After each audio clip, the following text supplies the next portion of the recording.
Welcome back to the deep dive. We are really glad to have you here today. I actually want to start by trying to induce a a very specific feeling right off the bat. Oh, a specific feeling. That sounds slightly ominous. It's frankly a quite uncomfortable feeling. I want you to close your eyes for a second. Well, actually, if you're driving, please don't do that. Right. Please keep your eyes on the road. But if you're somewhere safe, just imagine you are sitting in that exam chair. You know the exact one I'm talking about. Oh, yeah. The leather is cold. The room smells faintly of rubbing alcohol and anxiety. And your eyes are stinging. Yes, exactly. Because you've just had those dilation drops put in. So the whole world is just a blurry, washed out mess right now. It's a really vulnerable position to be in. Yeah. You're literally unable to focus. You're completely dependent on someone else to tell you what's going on inside your own head. It is. And in this specific scenario, the news drops. The doctor leans back in his chair. Maybe he clicks a pen and says, well, it's time. You need cataract surgery. Which is a heavy moment. Right. For most people, that's a big deal, but it's a solvable problem. I mean, it's the most common surgery in the world. Absolutely. But then comes the twist. You aren't just told you need surgery. You are handed a menu. The dreaded menu. A literal, glossy, trifold brochure that looks like it belongs in a luxury car dealership, not a medical clinic. That is so accurate. It lists 4 different lens options. They have 4 wildly different price tags, and there's a mountain of jargon that sounds more like sci-fi than healthcare. And that menu is exactly where the panic sets in. You go from being a patient who needs medical help to a consumer who suddenly needs to make a purchase. Yeah. And it's not a low-stakes purchase. You're essentially buying the windshield for the rest of your life. That is exactly it. And here is the specific complication we are tackling today. We aren't doing this deep dive for the average person who just wants to ditch their reading glasses. Right. We have a very specific focus today. We are doing this for the learner who is navigating this choice while living with diabetic retinopathy. Which completely changes the game. For this listener, that menu isn't just confusing, it's a minefield. The stakes are entirely different here. That is the crucial distinction we really have to make right at the top of this deep dive. Yeah. If you have a pristine, healthy eye, that menu is about lifestyle. It's about convenience. Exactly. Do you want to wear glasses at dinner or not? But if you have a diabetic eye, that menu is about safety. It's about fundamental biology. Right. And frankly, some of the upgrades on that menu can actually be deeply harmful to a diabetic visual system. So our mission today is to act as your translators. And I guess your bullshit detectors too. I like that. We are working from a comprehensive guide published recently in 2026. It's titled Cataract Surgery and the Diabetic Eye. A fantastic source. And our goal is to decode the marketing versus the medical reality. We want to strip away the sales pitch and look at the actual physics. Because let's be honest, the brochure is trying to sell you something. Right. But the medical guide is trying to save your sight. We really need to explore the central tension here. On one side, you have the industry promise of spectacle independence. That's the golden ring they dangle in front of you. Never wearing glasses again. Right. And on the other side, you have retinal health and visual quality. And for a diabetic patient, those two things are often in a tug-of-war. You often have to sacrifice one to get the other. I think that's really hard for people to wrap their heads around because we are so conditioned to believe that premium means better. Oh, absolutely. In every aspect of life. Right. If I buy the premium gas, my engine runs cleaner. If I buy the premium smartphone, the camera is sharper. So if I'm sitting in that office and the doctor offers me a premium lens that costs $3,000 out of pocket, my brain just screams, buy it. It's my eyes. Exactly. I shouldn't cheap out on my eyes. That is the trap right there. That is the exact psychological trigger the marketing relies on. Yeah. But in optics, and specifically in pathological optics, which is what we are dealing with when the retina is damaged, premium does not mean higher fidelity. It does. No, it usually just means more features. And in optics, adding features usually comes with a tax on the image quality. A tax on image quality. I want everyone to hold on to that thought because we are definitely going to come back to that. But let's start with the basics first. The foundational stuff. The source material uses an analogy that I think is absolutely brilliant for understanding this whole concept. It says we need to stop thinking of the eye as a magic window and start thinking of it as a digital camera. This is the absolute foundational mental model. If you get this, you get everything else we're going to talk about. So break it down for us. A camera system has 2 distinct parts. First, you have the lens. That's the actual glass at the front of the camera. Okay. In cataract surgery, this is the part we are replacing.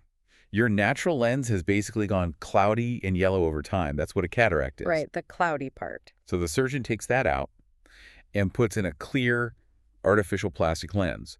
That is the hardware upgrade. Okay, so the lens is the part on the menu. That's what we are essentially shopping for when we look at the brochure. Correct. But the camera also has a body. And at the very back of that body is the sensor. The part that catches the light. Exactly. In a digital camera, that's the silicon chip that actually captures the image. In your eye, that is the retina. The retina. And specifically the macula, which is the high-definition center of the retina. So the retina is the film. It's the processor. So lens equals glass. Retina equals sensor. Precisely. Now, I want you to imagine you have a camera body that has been through some rough times. Like it's been beat up a bit? Yeah, maybe it got dropped. Maybe there's a bunch of dust on the sensor. Maybe some of the pixels are dead, or the internal wiring is completely frayed. That sounds like a terrible camera. Well, that is diabetic retinopathy. It's Yeah. literal physical damage to the sensor. Okay, I'm with you so far. Now, here is where we hit the expensive lens fallacy. You take that damaged camera body and you walk into a high-end camera store. Okay. The salesperson says, hey, we have this $10,000 top-of-the-line complex zoom lens. It has 18 elements of glass. It splits light. It zooms. It does absolutely everything. It's the premium model. Right. So you buy it. You attach it to your broken camera with a bad sensor. Does your picture get any clearer? No. I mean, it can't. The sensor is the bottleneck here. You just have a really expensive piece of glass funneling light onto a broken chip. Exactly. The lens cannot fix the sensor. Money spent on the lens only improves the input of light. It cannot improve how the brain and the retina actually process that light. This feels like such a critical realization. I feel like a lot of patients think, well, if I get the expensive lens, maybe it will compensate for my diabetes. They think it's a cure. Yeah, they think maybe it will help me see better despite the retinopathy. And the tragic reality is that it's often the exact opposite. Complex lenses, the premium ones, often require a perfect sensor to work correctly. Oh, wow. If you put a complex optical system on top of a damaged sensor, you actually introduce noise. You introduce visual artifacts. You can make the vision worse than it would be with a simple, cheap lens. That is completely mind-blowing to me. So we aren't shopping for an upgrade at all. We are shopping for compatibility. Compatibility is the key word. We are trying to match the hardware to the operating system. And if the operating system is glitchy, you need really simple hardware. You have to respect the biology. You simply cannot buy your way out of a biological deficit. Okay, let's keep that camera analogy in our back pocket as we look at the actual menu. The guide breaks down the 4 main choices you're going to see in that office. The big 4. We are going to start with what they call the base models, choices 1 and 2. And honestly, the term base model feels a bit derogatory, doesn't it? It really does. It sounds like the rental car with the manual crank windows. It's a huge branding problem for sure. In the medical world, we call these monofocal lenses. And frankly, among retina specialists, the doctors who actually treat the diabetes, these aren't the cheap option. They are the gold standard. So choice 1 is the standard monofocal. This is usually the one that is fully covered by insurance. Why is this the retina specialist's choice? What makes the boring lens so incredibly good? Think about audio for a second. Huh. If you are a true audiophile, you want high fidelity. You want the signal to go from the record to the speaker with absolutely zero interference. Is that just pure sound? You don't want an equalizer adding artificial bass. You don't want surround sound processing messing with the mix. You want purity. Okay, I follow that. Purity of signal. A monofocal lens is the exact optical equivalent of that. It has one single job to do: focus light at a single distance. Just one distance. Right. And because it is so simple, it lets almost 100% of the light pass directly through. It doesn't scatter the light. It doesn't split it. It delivers the highest possible contrast sensitivity. Let's unpack that term a bit. Yeah. Contrast sensitivity. We hear the term visual acuity a lot. That's the 20/20 thing, right? But what exactly is contrast sensitivity? Visual acuity is a very controlled test. It asks, can you read a black letter on a bright white background in a dark room? It's high contrast by design. Exactly. Contrast sensitivity is different. It asks, can you see a gray cat standing on a gray sidewalk at dusk? That's much harder. Or can you see the edge of the curb when it's raining and the streetlights are reflecting off the wet pavement? That is real-world vision. And that's specifically where diabetics struggle. Yes. Diabetic retinopathy basically acts like a dimmer switch on the world. It kills contrast. It makes everything look flatter and washed out. So everything is just sort of grayed over. So if your disease is already dimming the world, you desperately need a lens that preserves every single ounce of contrast you have left. The monofocal lens does that. It doesn't dim the lights any further. Now, there is another reason the source mentions for preferring this base model lens, and it actually has nothing to do with the patient's day-to-day vision and everything to do with the doctor. Yes, this is the future-proofing aspect. Yeah. And it's huge. If you have diabetes, cataract surgery is not the finish line. It's just a mile marker on a very long road. The disease doesn't just stop. Right. You might need treatments in 5 or 10 years. You might need laser surgery to stop bleeding vessels in the retina. You might need injections. And the type of lens you choose today matters for that future treatment. Massive impact. Hmm. Imagine the doctors trying to aim a precision laser at a tiny bleeding blood vessel in the very back of your eye. Okay. They have to look directly through the lens you chose during cataract surgery. If you chose a monofocal lens, it's like looking through a perfectly clear window pane. Perfect visibility. But if I chose the premium one, If you chose a complex premium lens, it might have all these microscopic rings or distortions built into it. Those rings scatter the doctor's laser. They block the view. wow. So you could actually hamper your own future medical treatment just by picking the fancy lens on the brochure today. Precisely. You are essentially putting a frosted glass door in front of the maintenance crew that needs to get in there and fix your eye. That is a massive point that I can absolutely guarantee is not in that glossy luxury car brochure. Definitely not. Okay, let's move on to choice 2. The toric lens. The source calls this the upgrade. Is this one still in the safe and boring category? Yes, it is. The toric lens is optically very, very similar to the standard monofocal we just talked about. It still doesn't split the light, but it fixes one specific hardware bug, a bug called astigmatism. I feel like everyone always says, oh, I have astigmatism like it's some terrible eye disease. But it's really just a shape issue, right? The source uses this great sports ball analogy. It's purely geometry. A normal cornea, which is the clear front window of the eye, is shaped perfectly round like a basketball. It's a sphere. So it's perfectly symmetrical. Right. So when light hits it, the light curves evenly and focuses to a single sharp point on the retina. And an astigmatic eye. Is shaped like an American football. Okay. If you hold the football, it has a very steep curve in one direction and a much flatter curve in the other direction. So what does that football shape do to the light coming in? It completely confuses it. The light hitting the steep curve focuses in one place inside the eye, and the light hitting the flat curve focuses in a completely different place. So the light misses the target. Yeah, you get two different focal points, and neither of them is perfectly on the retina. The result of that is a smear. A smear, like it's just a general blur. It's more directional than a normal blur. For instance, if you look at a bright street lamp at night, you might see a streak or a tail shooting off the light in one direction. Oh, I've seen that. Or if you look at the letter T on a sign, the vertical bar might be perfectly sharp, but the horizontal top bar is totally fuzzy. And the toric lens actually fixes this. It does. The toric lens is custom molded to have the exact opposite shape of your specific football eye. So it counters it. Exactly. When the surgeon aligns them perfectly inside the eye, they completely cancel each other out. It mechanically turns the football back into a basketball. Now, this option usually costs extra. It's rarely fully covered by standard insurance, but the guide is pretty emphatic about this one particular upgrade. It explicitly says it is almost always worth the cost. Why is it so confident about spending the money here? Because you really can't fix that football shape effectively with just a standard lens. If you put a round standard lens inside a football eye, you will never, ever have crisp vision without wearing glasses. But wait, can't glasses fix it? They can help, but even with glasses, it's not perfect because the glasses sit an inch or so away from your face on the bridge of your nose. Oh, right. Correcting the optic directly at the source inside the actual eye gives you true high-definition vision. So the toric is basically the HD version of the monofocal. You get the high contrast, you get the totally clear window for the doctor to look through, and you get the ultimate sharpness. What's the catch? There is always a catch, and the catch here is that it is still a monofocal lens. It only focuses light at one single distance. Which distance? Usually we set it for distance vision. Yeah. Driving, watching TV, recognizing people's faces across the street.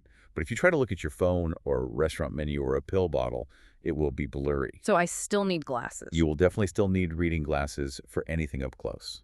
Okay, so choices 1 and 2 are what we call the purist choices. Extremely high fidelity, but you have to accept that you need readers. Right. Now we enter the temptation zone. Section 3 of the menu. The premium lenses.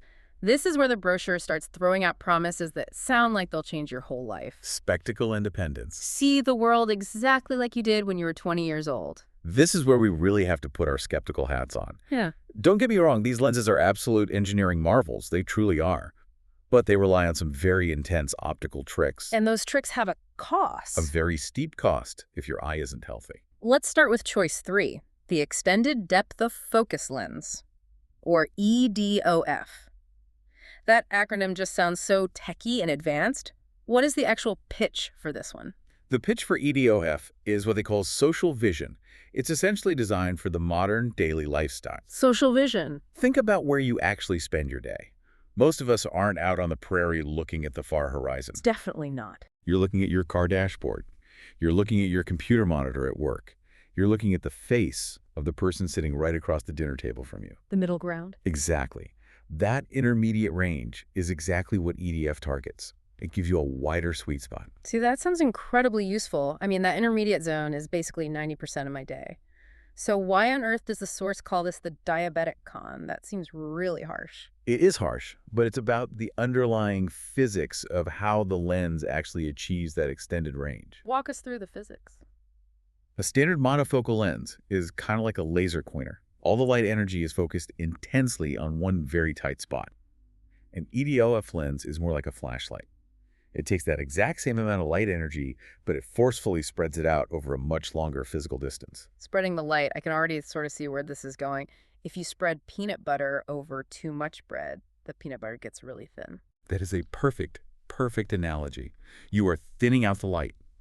When you stretch the light to get more physical depth of focus, you lose the sheer intensity of that light. And that matters because The 2026 research cited in the guide shows that this stretching leads to a highly measurable drop in contrast sensitivity. we're back to contrast again. We're back to the dimmer switch. Okay.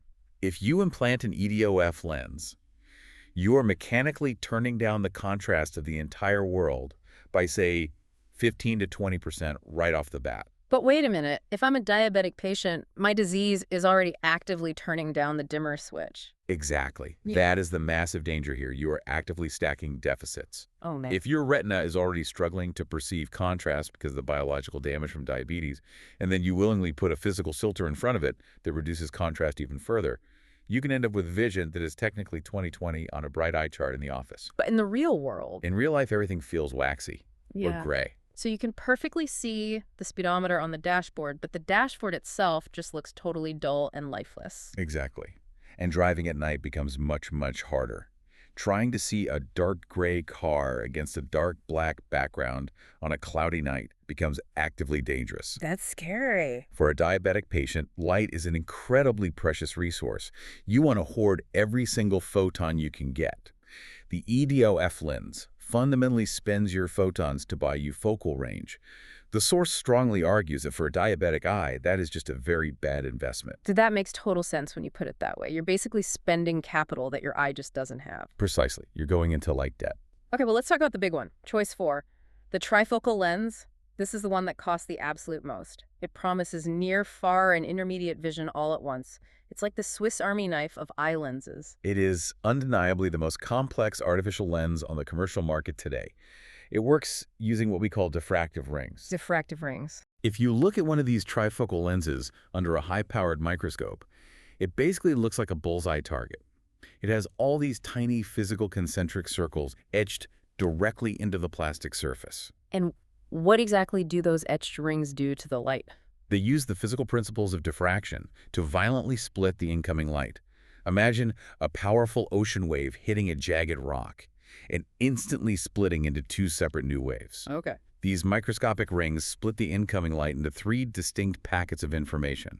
50% of the light goes to distance vision, 30% goes to near vision, and 20% goes to intermediate. Wait a second, let me stop you. If it literally splits the light into percentages, that means at any given single distance, I am definitely not getting all the light right. Correct. You are immediately losing light intensity at every single focal point. You are never getting 100% anywhere. But believe it or not, the loss of light is not even the biggest issue. The much bigger issue is the noise. Noise. Like audio static, but for your eyes. Exactly. Visual static, halos, glare. Because you have these actual physical ridges carved onto the lens itself, every single time you look at a bright point of light, like an oncoming headlight or a street lamp, the light forcefully scatters off those ridges. And that creates the halos. Yes, it creates very distinct glowing rings around every light source. Now, I've heard from some people that the brain eventually just gets used to this. They call it neuroadaptation, right? In a perfectly healthy eye, yes, that happens. Mm-hmm.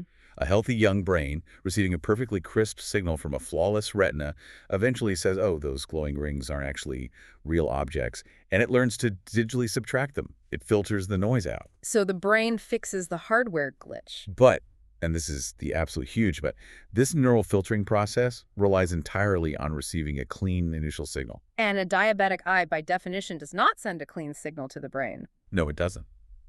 If you have any amount of macular edema, which is basically just swelling in the central retina from the diabetes, the projection screen at the very back of your eye is no longer flat. It is bumpy. It's physically wrinkled. Oh, wow. So you were taking a complex, artificially split diffractive image and projecting it onto a wrinkled screen. It results in total optical chaos. Mm-hmm. The brain simply cannot filter out the halos because the incoming signal is way too distorted to make sense of. So instead of just seeing mild, annoying halos, you get blinding, overwhelming glare. That sounds miserable. You get massive starbursts that basically take over your entire visual field in low light. And once this lens is surgically put in? It is effectively permanent. I mean, theoretically, yes, you can take it out, but explanting a lens that is healed into the eye is an absolute nightmare. Oh yeah, it's a high-risk procedure. You risk tearing the delicate capsule that holds the lens. You risk causing a full retinal detachment. You really, truly do not want to go down that road. So if you spend the money, buy the trifocal, and you end up hating the vision, you are essentially stuck in a very, very bad marriage. The guide actually uses the specific phrase extreme caution when talking about this lens. I would personally argue that for any diabetic with active disease, it shouldn't just be extreme caution.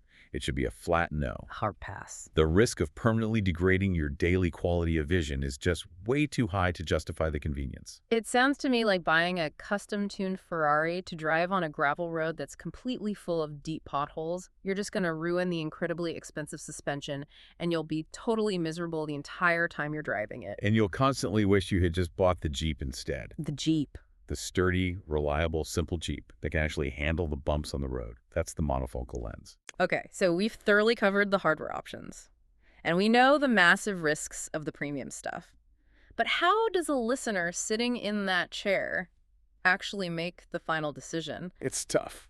Because I can imagine their doctor might say, well, you know, your diabetes is pretty mild right now. You could probably try the trifocal. The guide actually gives us a concrete decision framework for this. 3 specific criteria to test whether a premium lens is actually worth it. These are the 3 major hurdles. If you trip on a single one of them, you should immediately stick to the base models. Let's go through them. Criterion 1 is retinal stability is king. How do we exactly define clinical stability here? This is definitely the most strictly clinical of the 3 tests. Active disease means a few things. Are you currently getting injections in your eye? Have you had any laser treatment done in the last 12 solid months? Okay. Or when the doctor does that OCT scan, you know, really colorful topographical map of the back of your eye, is there any fluid present? And if the answer to any of those is yes, then the premium lenses choices 3 and 4 are instantly disqualified, immediately off the table. wow, just like that. Just like that, because your sensor is actively compromised. You simply cannot put a diffractive splitting lens on a wet, swollen retina. It will fail. That seems pretty black and white from a medical standpoint. It absolutely should be black and white. Right. But the reality is sometimes patients really push back. They say, but Dr. Emmon, I really, really don't want to wear reading glasses. And the doctors cave. Sometimes they do. They want the patient to be happy. But the underlying physics don't care about what you want. If the retina is wet, the final image will be bad, period. Okay, criterion 2 is the one that feels a little bit more existential to me. The future-proofing problem. This basically acknowledges that diabetes is a progressive timeline. It's not a static event. Right. It's a journey. You might be sitting in the exam chair today in 2026, and your eyes are technically stable. No recent injections, no visible fluid on the scan. You technically pass criterion 1. Okay, so I'm clear. But you have to stop and ask yourself, what about 2030? What about 2036? Because the artificial lens is going to be in there for 20 or 30 years. Exactly. And your diabetes is also going to be there for 20 or 30 years. And the hard truth is that it can change. It can progress unexpectedly. You could easily develop severe edema 5 years from now, even if you're perfect today. So if I buy the expensive trifocal today because my eyes are technically stable right now, and then unfortunately I get sick again in 5 years? Then that incredibly expensive premium lens literally turns against you. It turns against you. Yes, suddenly you have the new. Exactly. The monofocal lens is fundamentally robust. It's a simple, elegant design. Even if your retina severely deteriorates, the monofocal lens will stubbornly still give you the cleanest, brightest possible image straight through the damage. It's reliable.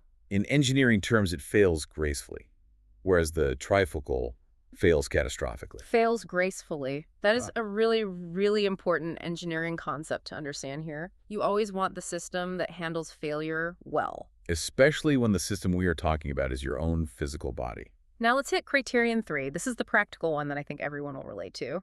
The pill bottle test. I love this one because it completely cuts through all the marketing vanity. This is a really brilliant practical comparison provided directly by the source to show the harsh reality of what spectacle independence actually looks like. Paint the picture for us. Let's take two hypothetical patients, patient A and patient B. They are both standing side by side in a brightly lit pharmacy aisle. Okay, I'm picturing it. Patient A is the one who bought the super expensive trifocal lens. Right, so patient A picks up a small plastic pill bottle. They hold it up, and they can actually read the tiny fine print without putting on any glasses. Which feels like a huge victory. It feels great initially. Yeah. But if they really pay attention, the overall contrast of those letters is a bit low. The black letters look a bit dark gray instead of a true deep black. Because of the split light. Exactly. And because they're in a pharmacy, the bright overhead fluorescent lights are causing them to see slight glowing halos around the edges of their vision. So it's readable, but not great. Right. It's perfectly readable, but it's definitely not crisp. It takes a little bit of mental effort. Now, what about patient B? They bought the toric monofocal, the base model upgrade. Patient B picks up that exact same pill bottle. They hold it up, and they absolutely cannot read it at all. It's a complete, total blur. They essentially have zero near vision. Which sounds terrible at first. So they reach into their shirt pocket, they pull out a pair of $10 drugstore reading glasses, and they slide them on. And what happens? And suddenly, patient B has absolute supervision. Supervision. Because they have the high-contrast 100% light transmission toric lens implanted inside the eye, plus the massive magnification power of the reading glasses sitting on their nose. The text on the bottle is bold, it's razor crisp, and it's huge. So the crazy thing is patient B actually sees the text significantly better than patient A, who spent thousands of dollars. Massively better. Patient B has absolute high-definition distance vision with their naked eye and absolute high-definition near vision when they use the glasses.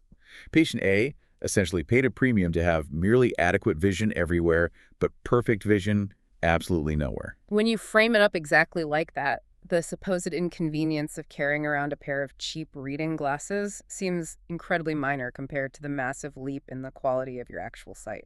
Our culture has really demonized reading glasses. We treat them like they're a personal failure. We say, oh no, I'm getting old, I need to use readers. Yeah, it's an ego thing. But objectively, glasses are just a highly effective, high-performance optical tool.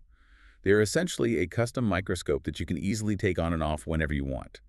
Why on earth would you permanently compromise your internal biological vision just to avoid occasionally using a $10 plastic tool? That is a total paradigm shift for me. A complete reframe. Glasses aren't a crutch, they are an accessory for precision. Exactly. You wouldn't stubbornly try to remove a tiny wood splinter from your hand with your bare fingers if you had a perfect pair of tweezers sitting right there. Of course not. Glasses are your tweezers. Use the tool. So let's try to bring this all home. Section 5 of the guide. Summary and the final strategy. The source calls this the surgeon talk. It's April 2026. You are sitting right back in that cold leather office chair. The glossy brochure is sitting right there on your lap. How do you actually handle this conversation with your doctor? The very first and most important step is a massive internal identity shift. You have to immediately stop thinking of yourself as just a typical routine cataract patient. What am I then? You are explicitly a diabetic patient who happens to have a cataract. That one distinction completely centers the retina as the top priority. Right. It totally shifts the power dynamic. It empowers you to look the surgeon in the eye and say, I am not fundamentally interested in the marketing of spectacle independence. I am solely interested in retinal safety and extreme contrast preservation. I feel like when you confidently use specific phrases like contrast preservation, the doctor is going to physically sit up straighter in their chair. They absolutely will. They will instantly know you've done your deep dive homework. They will immediately stop trying to sell you the fancy lifestyle upgrade, and they will pivot to actually treating the underlying pathology. And what is the absolute final recommendation from the guide? If we had to forcibly circle just one single option on that whole menu for the learner who is living with diabetes. The clinical data points overwhelmingly heavily to choice two, the toric monofocal. Give us the final comprehensive elevator pitch for the toric. Why is this the undisputed winner? First, it perfectly fixes the physical hardware issue of astigmatism, which mathematically guarantees you the absolute sharpest possible distance vision. Check. Second, it relentlessly maximizes total light transmission directly to your eye, giving your damaged retina the exact contrast it so desperately craves. The pure signal. Third, it has absolutely zero etched rings, so it cannot create any artificial glare or halos.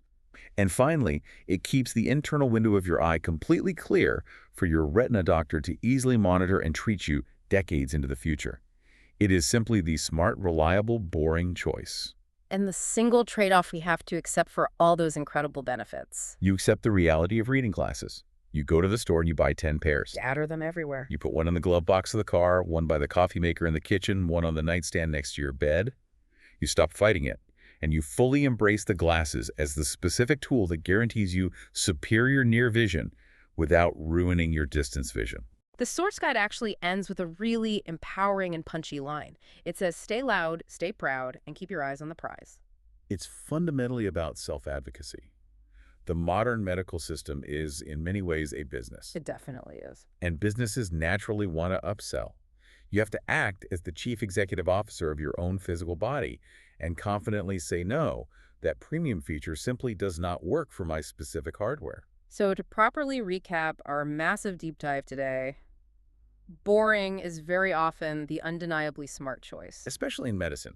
In medicine, boring is incredibly predictable. Boring is highly stable. Boring is undeniably good. And heavily marketed high-tech isn't necessarily synonymous with the best actual health outcome. Especially when the foundational biological system is already under heavy stress. In this context, complexity is truly the ultimate enemy of stability. I really want to leave you all with a slightly provocative final thought to mull over as you go about your week. Lay it on us. We live in a society and a world that is completely, deeply obsessed with constant upgrades. Constant. We are so terrified of missing out on the best new thing. We honestly think if we don't immediately shell out for the Pro Max version of literally everything, we are somehow pathetically settling for less. But in this one specific, highly medical case, the permanent case of your literal eyesight, are we drastically undervaluing the raw, quiet power of complete simplicity?